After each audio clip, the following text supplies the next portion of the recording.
देश और दुनिया की तमाम छोटी और बड़ी खबरों के लिए हमारे चैनल को सब्सक्राइब करना न भूलें और बेल का बटन जरूर दबाएं। नमस्कार दोस्तों, आप देख रहे हैं देश लाइव और आपके साथ मैं हूं आशिमा त्यागी। दोस्तों, क्या आप जानते हैं कि भारत की सत्ताधारी पार्टी बीजेपी ने एक ऐसा दावा किया जो पूरे देश में राष्ट्रीय गौरव के नाम पर फैलाया गया, लेकिन बाद में वही दावा झूठा निकला। हाँ, बात हो रही है उस वायरल दावे की जिसमें कहा गया कि नीदरलैंड ने आरएसएस की 100वीं वर्षगांठ पर एक डाक टिकट जारी किया है। सुनने में बहुत देशभक्तिपूर्ण लगता है ना? लेकिन जैसे ही एएलटी न्यूज ने इस पर जांच शुरू की, सच्चाई सामने आते ही यह दावा ध्वस्त हो गया। ये कहानी मैं आपको आगे पूरी बताऊंगी, लेकिन उससे पहले आप लोगों से अपील, इंसाफ की आवाज को बुलंद करने के लिए और सच्ची पत्रकारिता के लिए हमारा सहयोग करें। साथ ही डिस्क्रिप्शन में दिए गए लिंक को ओपन कर ज्वाइन बटन दबाकर आप हमसे या देश लाइव से सीधा जुड़ सकते हैं। दोस्तों, तो आज का जो विषय है वो बहुत महत्वपूर्ण है, ध्यान से सुनिएगा। दरअसल बीजेपी के official social media handle Twitter की अगर बात करें, सोशल मीडिया एक्स की बात करें, तो उस पर एक ग्राफिक शेयर किया गया जिसमें एक टिकट पर 100 इयर्स ऑफ आरएसएस यानी 100 इयर्स ऑफ आरएसएस लिखा था और दावा किया गया कि नीदरलैंड्स ने आरएसएस को सम्मानित करने के लिए यह विशेष डाक टिकट जो है वो जारी किया है। इतना ही नहीं, पार्टी के आईटी सेल प्रमुख अमित मालवीय ने भी यह दावा दोहराया। फिर क्या था, टाइम्स नाउ जैसे बड़े चैनल ने भी इसे ब्रेकिंग न्यूज की तरह चला दिया, बिग स्क्रीन पर दिखाया। लेकिन सवाल यह किया कि क्या वाकई किसी यूरोपीय देश ने भारत की दक्षिणपंथी संगठन के लिए डाक टिकट जारी किया? यह सवाल इसलिए क्योंकि एएलटी न्यूज की पत्रकार ओइशानी भट्टाचार्य ने जब इस दावे की तहकीकात की, जांच पड़ताल की, तो सामने आई एक दिलचस्प सच्चाई जो आपको बताना जरूरी था। इसलिए देश लाइव ये सच्चाई आपके सामने रख रहा है इस चर्चा के माध्यम से। नीदरलैंड्स की डाक सेवा यानी कि पोस्ट एनएल की वेबसाइट पर एक ऐसी सुविधा मौजूद है जहां कोई भी व्यक्ति या संगठन कुछ शुल्क देकर कस्टमाइज्ड स्टाम्प बनवा सकता है।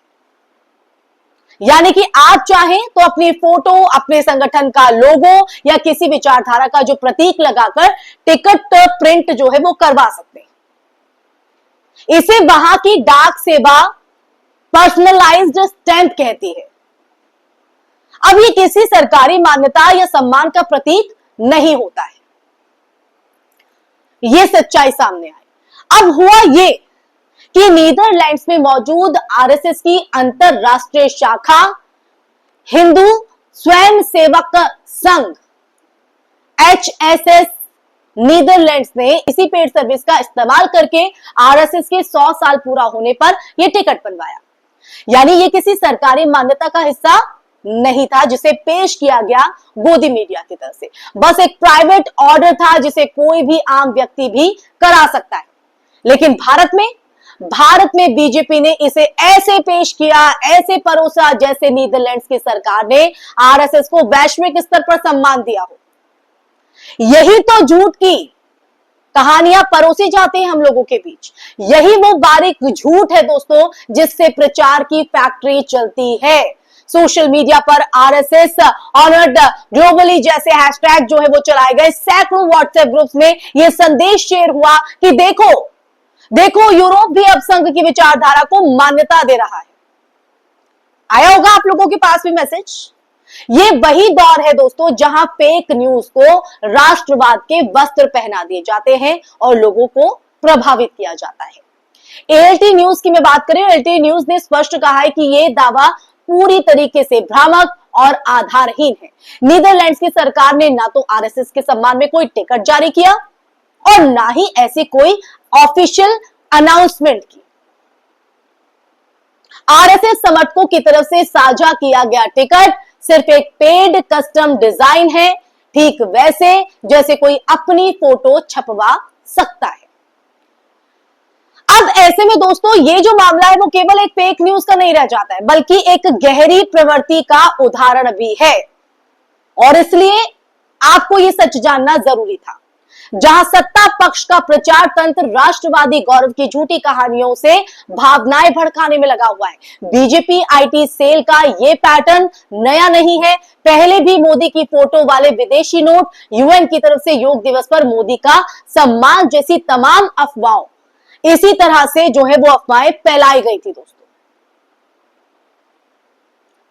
फैक्ट अगर बात करें, फैक्ट चेकिंग पोर्टल्स जैसे एएलटी न्यूज या बूम लाइव आज ऐसे ही झूठों को उजागर करने का काम कर रहे हैं, जबकि उन्हीं के खिलाफ ट्रोल आर्मी झूठ फैलाने में लगी है। मीडिया के एक बड़े हिस्से की चुप्पी ने दोस्तों दरअसल इस प्रोपेगेंडा को और बल दिया और हवा दी। टाइम्स नाउ जैसे चैनल ने बिना जांच किए यह खबर चला दी, जबकि पत्रकारिता का पहला नियम है एम्प्लीफिकेशन।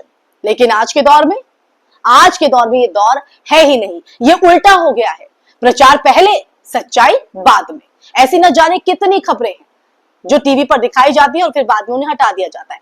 इस घटना से एक और अहम बात दोस्तों निकलती है कि राष्ट्रवाद का अर्थ अब सत्य नहीं बल्कि कथा गढ़ने की कला बन गया है।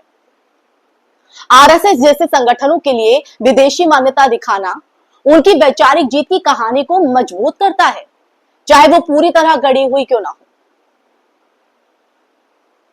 जनता का एक हिस्सा इन खबरों को बिना जांचे, बिना परखे गौरव का क्षण मान लेता है और वहीं पर लोकतांत्रिक चेतना पर एक सीधे तौर पर हमला होता है।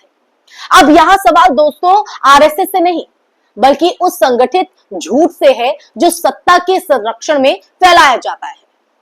जब सरकार के शीर्ष नेता और आधिकारिक पार्टी हैंडल ही फेक न्यूज फैलाने लगे तो सच आएगा कहां से? और फिर किससे उम्मीद भी की जाए कि सच बोलेगा?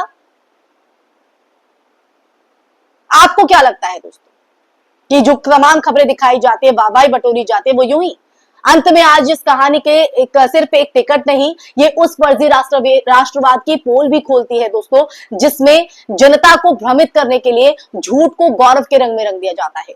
नीदरलैंड्स का स्टाम्प आरएसएस के लिए नहीं था, बल्कि ये प्रमाण था कि प्रचार मशीनरी कितनी बारीकी से सच्चाई को तोड़ मरोड़ कर पेश करती है, कितनी सच्चाई से।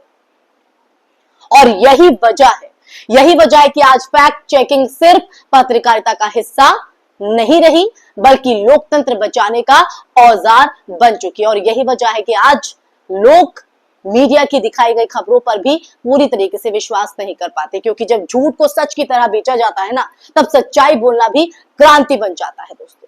इसी के साथ इस चर्चा में फिलहाल के लिए बस इतना ही। ये चर्चा आपको कैसी लगी कमेंट बॉक्स में कमेंट करके जरूर बताइएगा। साथ ही इस वीडियो को ज्यादा से ज्यादा शेयर कीजिएगा ताकि ये सच हर एक व्यक्ति, हर देश के एक नागरिक तक पहुंच सके और वो सच से रूबरू हो सके। साथ ही हमारे चैनल देश लाइव को सब्सक्राइब भी कीजिएगा। फिर हाजिर होंगी ऐसा ही सच का संवाद आपके साथ लेकर। तब तक के लिए अपना ख्याल रखिए। जय हिंद, जय भारत, नमस्कार।